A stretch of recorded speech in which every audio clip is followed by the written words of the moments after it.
anything that provides inconsistency can lend to that feast or famine. So your job as a business owner is to figure out how to make that balance out.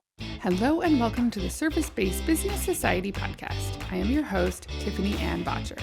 If you are ready to scale your success, grow your business, and live that entrepreneurial life, click subscribe because we're about to get started. Hey guys, welcome back to another episode. Does your business ever feel like sometimes you are booming and the next month you're completely dry? You're not alone. Today we're breaking down the feast or famine cycle of business and how you can build a business that generates steady, predictable revenue all year long. The stress of unpredictable income is actually probably one of the biggest stresses of being a business owner, because ultimately, unlike when you go to work at your 9 to 5, your paycheck shows up every second Friday, the 15th and 30th, whatever your pay cycle, it just shows up.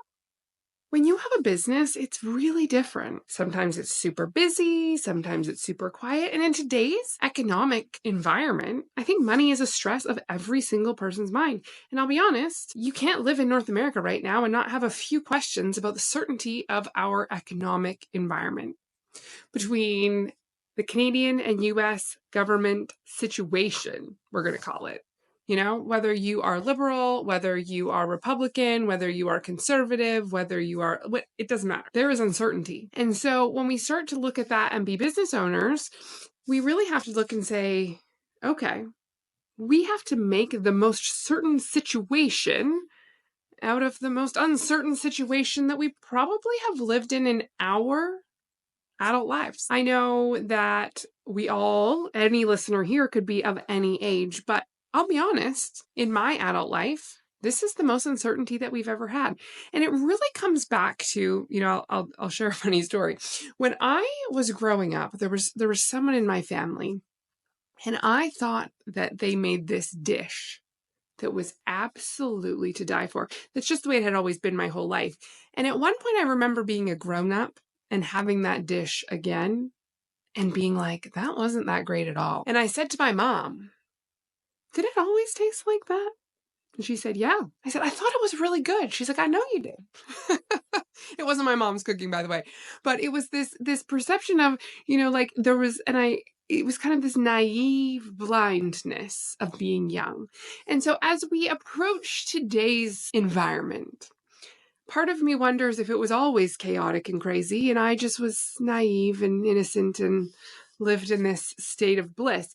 Or this really is just quite as chaotic. But from all of the discussions and research, and it really seems like this is kind of uncharted territory for the chaos. So today we're going to really talk about that feast and famine cycle of business, because as business owners, we must do our best to make it as certain as we can, because we're dealing with uncertain circumstances and we just exist within them. There is nothing that any one person, one city, one community, one anything can do to truly change the environment in which we live in. And so all we can do is do our best. All we can do is make certainty as best as we can. So we're going to talk a little bit about that, the stress of unpredictable income. We're going to talk about why more is not always the solution. Although if we go back a few episodes, we talked about how selling more solves most. Then 2 weeks ago, we talked about how there's a bit of a balance. And so today we continue on that discussion of balance, not in a way of work-life balance, because I'll be honest, if you're a business owner right now and you are truly passionate about making a success of your business, about doing something amazing, it's going to be hard work. There is no real balance. I love Dan Martell, and one of the best things that he talks about is that anything exceptional does not come from a lot of balance. And that balance really talks about, there's no real win that comes out of balance, because by definition, it's a blend of two things. And if you really want to be successful right now in today's situation with all of the cards that have been dealt, guess what? It's going to be hard work. It's why only those who truly want to do it will do it. It's why so many businesses just don't make it. There's many businesses out there with truly passionate, incredible people that still don't make it. So knowing that, know that if you really want this, now's the time. So we're going to talk a little bit more about how we get stuck in this kind of merry-go-round of feast or famine and how to break through it once and for all. Okay, let's dive in. Sometimes in business, we often feel like there just is no more time. And oftentimes it's when we're working on big projects or when we're in our busy season or when, things are flying off the shelves. And it's this cycle though, where, they always say the grass is greener where you water it. It's not always greener on the other side. It's greener where you water it. So if you are focusing on lead generation, now, whether you're doing that through ads, whether you're doing that through networking, whether you're doing that through, doing tons of press and really being an authority in your industry, whatever that is, when you stop doing those things, when you get out of that mindset and instead into a delivery operational mindset where you're fulfilling, whether there's a shift. And now you have let off the gas pedal on one side, and now you've put the gas pedal on the other side. At times really required. But here's the problem. If we do not get back on the lead generation until after our fulfillment period is over, we end up with a delay. The truly successful business can do it all the things all the time. And it really depends on how big your business is. Now, if you have a sales team and you have a fulfillment team, there's really no reason why those two teams can't go out and just both crush it all the time. But if you're at the stage of business where you don't have a full sales team and a full fulfillment team, maybe you're at the stage of business where you are both, then you can't be all in on either one of those things. Because ultimately, if you're on that feast or famine cycle and we're doing tons of advertising, now we've brought in lots of clients, now we serve all those clients, now those clients are done, and now we have to get back on the horn of the lead generation and we come back around. It's never, that feast or famine feeling is never going to go away. But the other piece to that is it truly depends on what your fulfillment model looks like. If you are a service-based business that can only sell things one at a time, and let's walk through what I mean by that. It's going to always have this feast or famine element that you're never really going to truly get away from. So let's use, for example, we're going to use professional organizing. Now, we have worked with a number of professional organizers as clients of ours. And so I say it's a newer industry, and organizing and professional organizing has been around for a long time, but it's definitely growing, especially in the US. And it's not unlike other, home service businesses. But one of the things that's unique about home organizing is it's really usually done in kind of project type situations. So, it's not unlike maybe new construction in the trades where it's not like a service base where you're going to go in and fix a couple of things and then you're going to carry on to the next job. This is really project based. And so you're going to have a group of organizers come in, they're going to organize someone's home, and then they're going to move to the next home.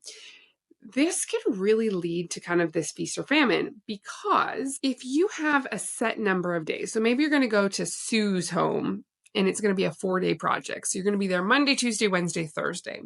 But now you're also going to go to Beth's home, and Beth's home, you're going to start with next Monday. What happens with the Friday?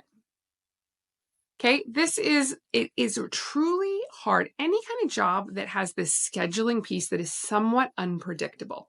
Because now what happens if you get to that first job and it's a way bigger job than you thought, and actually it's going to take until next Tuesday? What if you're already on site and you had that 4 days booked, and now while you're there, the customer loves you so much and they say, you know what? I would love to talk to you about, can we get in? Can we do this other space? Can we do the garage? While you guys are here, this is amazing. Let's just get the whole house done.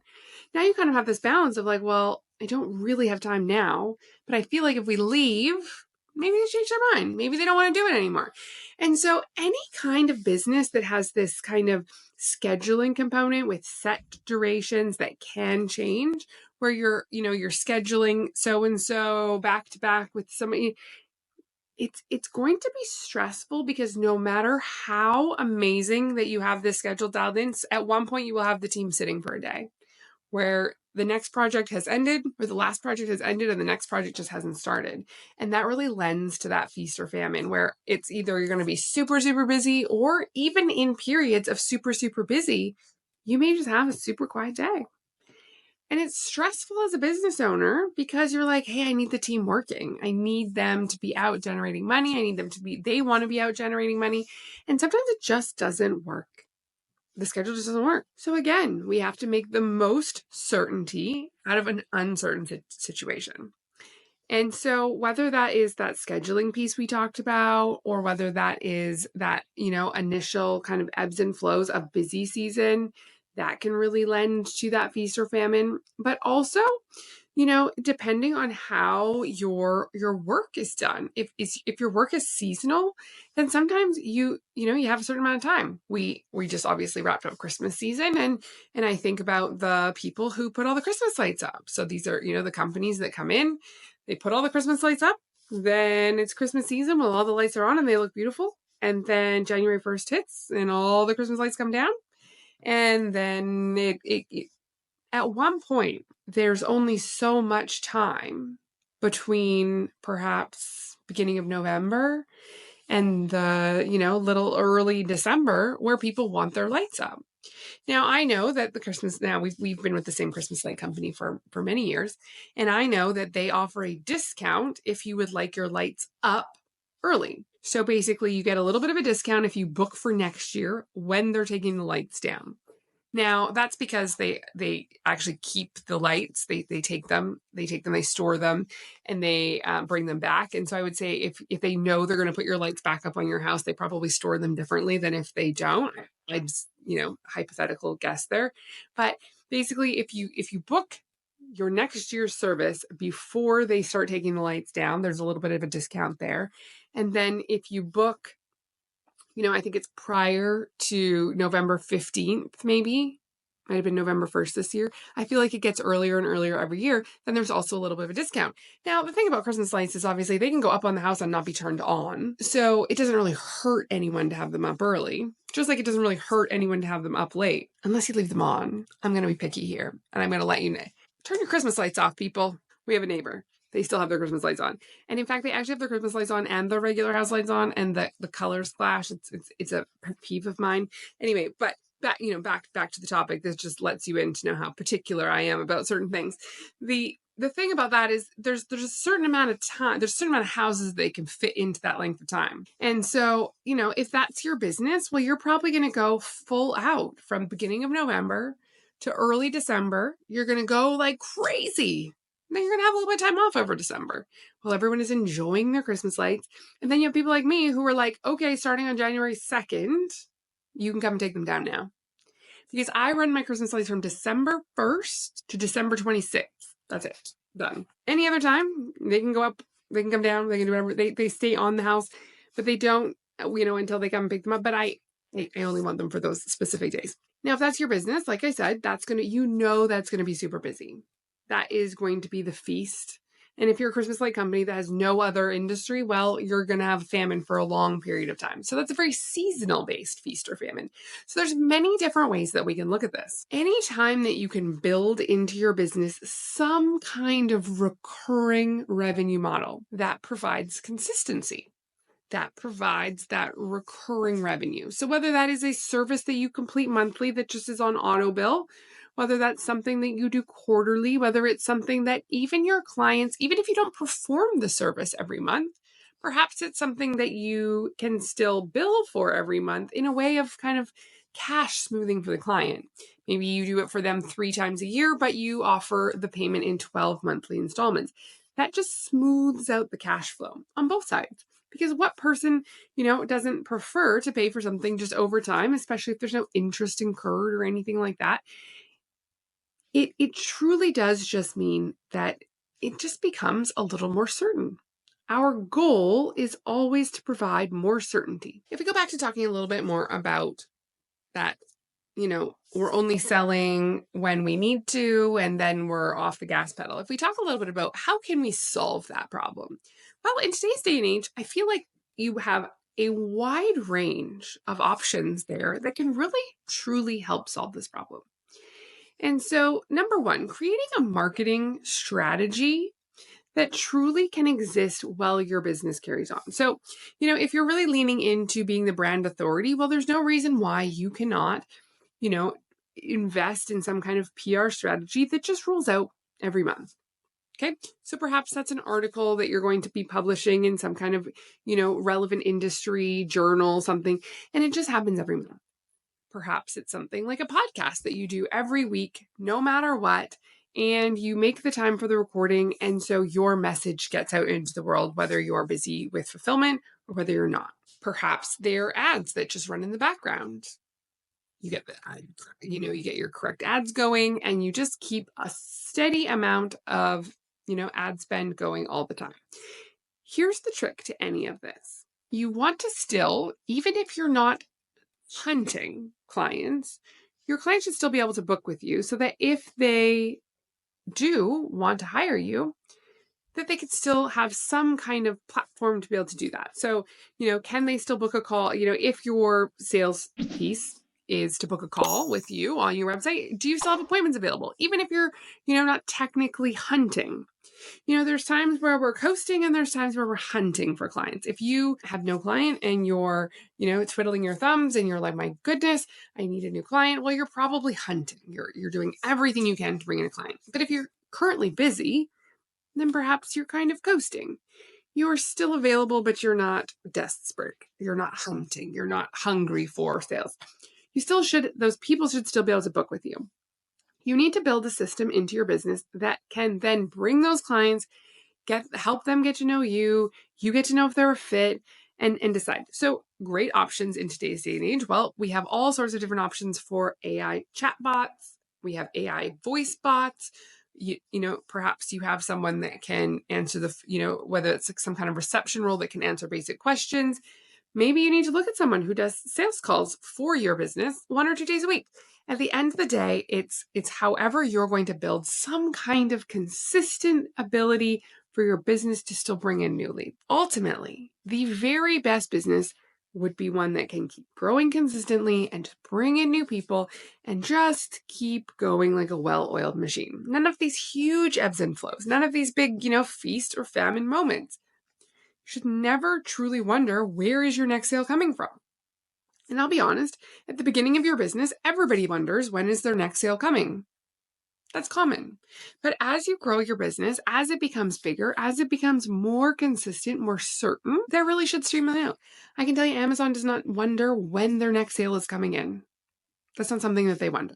They know that the next sale will come in because they have built a very consistent business model. Now, do some days more sales come in than others? Probably. But they never wonder if a sale is going to come in. I remember at the very beginning of when I started my business, and I've shared the story that I really invested into sales, learning sales, marketing pieces, all of these pieces that I hadn't done a huge amount of. I was a numbers nerd. I did numbers, data, tech, finance, all of these types of pieces. And so, selling was not something that was really on the forefront of my mind until I started my own business. And I quickly realized that there were a lot of tools to manage these sales. And at the beginning, I don't really think I need any of this because there's not that many people I can keep track. Now, 4 years later, I understand the value of a tool to manage the sales pipeline because there's a lot of pieces in that pipeline now. But we're in a much more consistent time period now. I don't wonder now, will we go without a sale? We're past that phase. We had that phase. I think every business goes through that phase of, what will happen? Will I make a sale? Will I have clients to service? But over time, it becomes, how many clients will I have to service instead of will I have clients to service?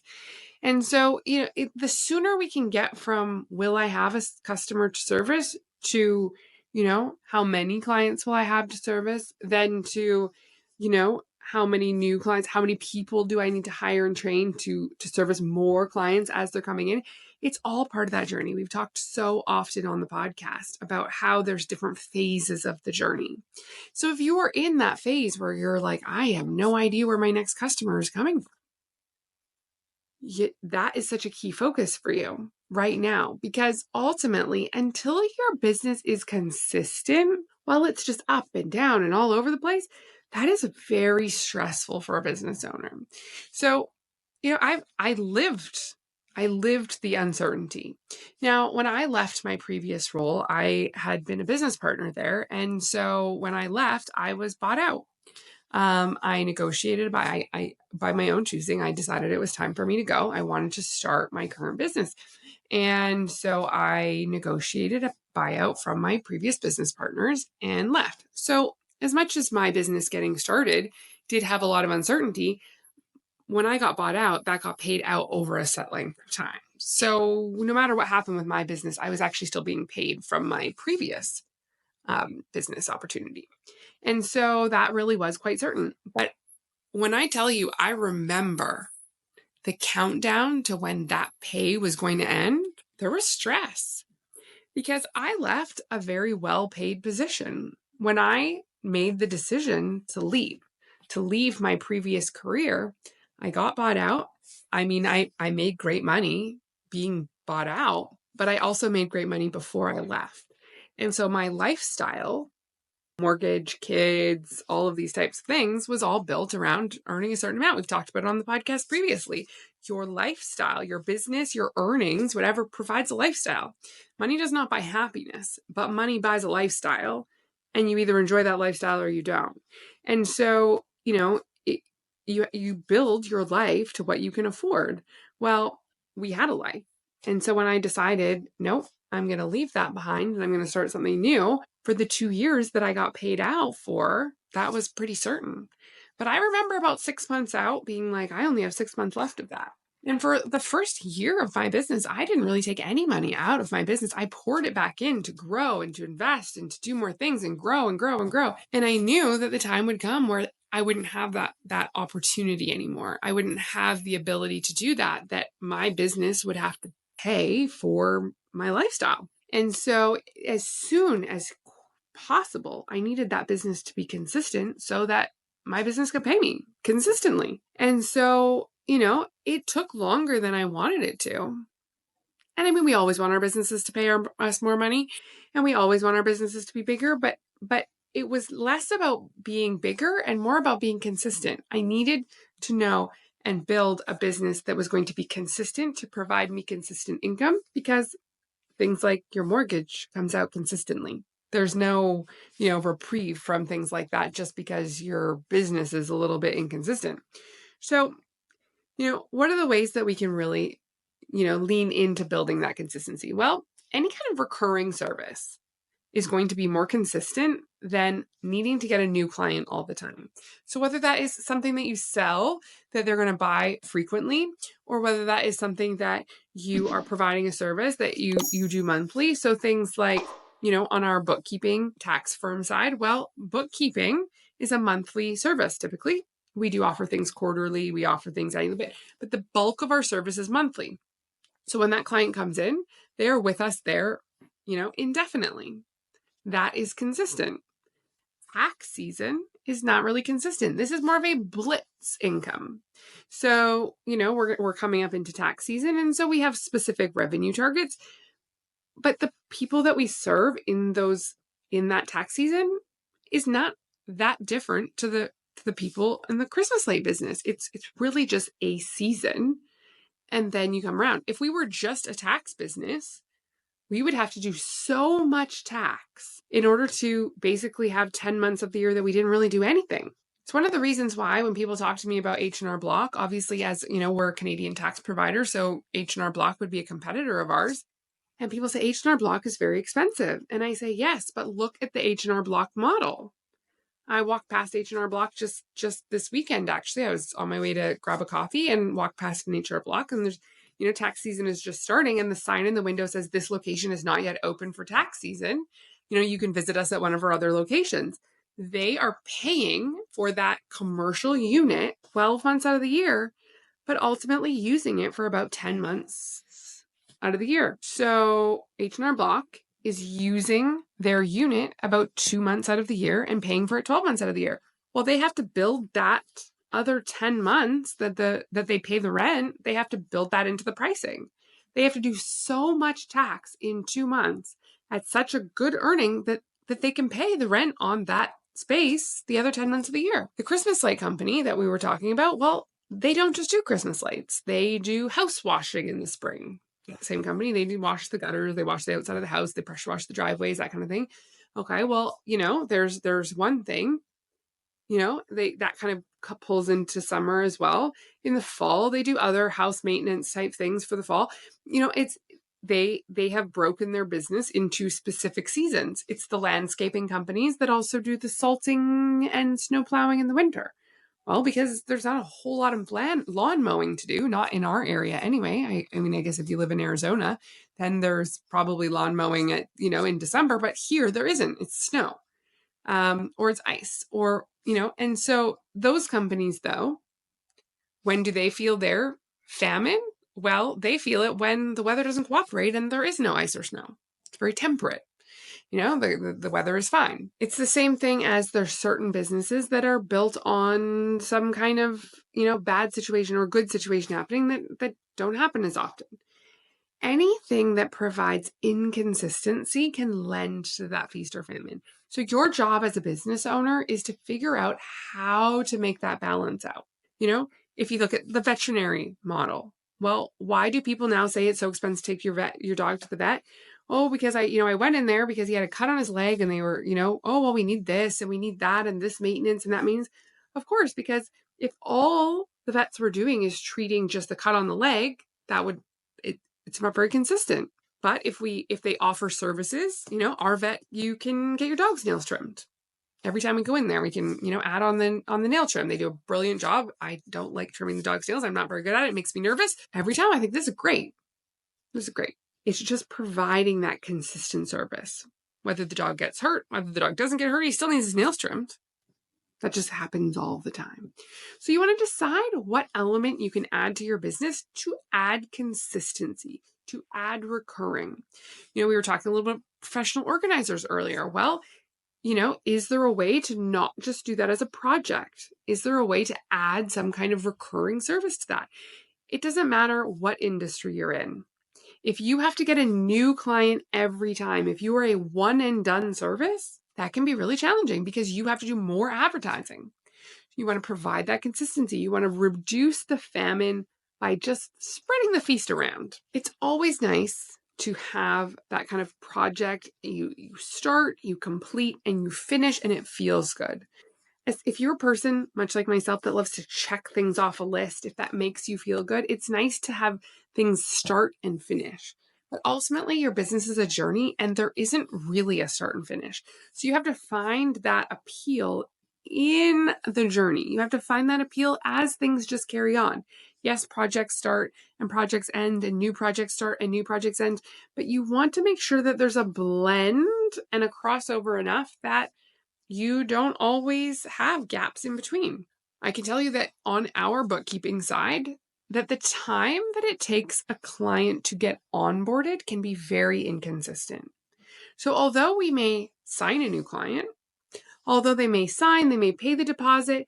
Now, some people are onboarded within 48 hours. We have everything we need and we're good to go. We have other clients that have paid, signed, and that's it. Haven't heard from them in a couple of months. We follow up. We ask them to book a call. We do these things. Yep. They'll get to it. And so if we were at the phase of business where that was our only new client, we would think, yay, we sold it. This is great. We have a new client coming in, lots of work. There's a couple of these clients that are sitting on our list that have multiple years of work to do. So if we were at the phase of business where we're brand new and this person's come in and I think, my goodness, we have a new client. They have multiple years of books to get cleaned up. This is amazing. And then they don't onboard. They don't get us the information and we wait. To us, now that's okay. We have enough new clients coming in all the time that client just waits until they're ready. But we're at a different phase of the business. And it wasn't that long ago. Keep in mind, this is only 4 years. There was a long period of time where that person not getting onboarded really would have been stressful for me, especially if we're at the point where I'm thinking we have so many new clients coming in. We need to hire someone. Now I hire someone and now there's no work for them to do because that client has not onboarded yet. Certainty. You want to provide certainty. Guys, when it comes to being a business owner, we are building businesses in uncertain times. Political views aside, there's uncertainty. There will continue to be uncertainty. whether that is politically, whether that is economically, it doesn't matter. We're existing in these crazy, crazy times, and our job as business owners is to decide that we want to do this. We want to live, we want to build businesses in this uncertain times, and we just want to go all in. So we're going to create some kind of proactive revenue model. Take a look at your offer. Just because you've done something for the same way for a really long time doesn't mean that that's the only way that you can do it. Expand your service offering. If we were a tax-only company right now, it'd be a great time to add in bookkeeping. It's a great way to, whatever that is for you, add in some kind of element of recurring service. Look for a way to do that. Even if you think, that doesn't apply to my industry, look at what others in your industry are doing. Maybe not the company down the road. Look at other companies in your industry and how they are adding this kind of recurring piece to their industry, their businesses. Whether that is some kind of additional recurring service, whether that is a monthly split. Maybe it's the fact that you just want to offer something with some kind of payment terms. You just bring in that consistent revenue to your business. Optimize your pricing and package for sustainable, predictable income. Automate some form of lead generation, whether that comes from just awareness. Perhaps that's you're not taking your social media seriously and you're going to be more consistent about it. Perhaps you're going to sit and you're going to do batch creation of your content and you're going to schedule it out. I know that pre-scheduled social media continues to be one of the most, widely pro-con discussed, criticized pieces because people say, you lose the spontaneity, blah, blah. There's no thing that says just because you have scheduled your social media marketing out that you can't add additional content on the fly. You can. But if you're finding that it's very hard to be consistent when times get busy, then that's a great way to look to lean into just more consistency. If you can find a way to automate or schedule or just create consistency in bringing eyes to your business, it will in turn bring consistency in more people coming into your business. People can't do business if they don't know you exist. And so bringing consistency to your outreach will bring more consistent people coming into your business. Guys, it's going to be a wild ride. 2025 is going to be crazy. I don't want you to use that as some kind of, I can't be successful because. In some of the craziest times in history, many successful things were born. For every company that struggled and died or struggled and survived through COVID, other companies were born. People saw success. Sometimes through crazy negative situations, good things can happen too. So don't get down on yourself. Don't get down on your business. Don't think I can't do this because it's a crazy, chaotic time. Yes, it is a crazy and chaotic time, but you can do it anyway. So go out, make your goals, and build your business. You can do it, even in the crazy times of 2025. Don't forget to click subscribe, comment below, and share the episode with a fellow entrepreneur. If you want to take us on the road, we are available everywhere you listen to podcasts. Thanks so much. See you next time.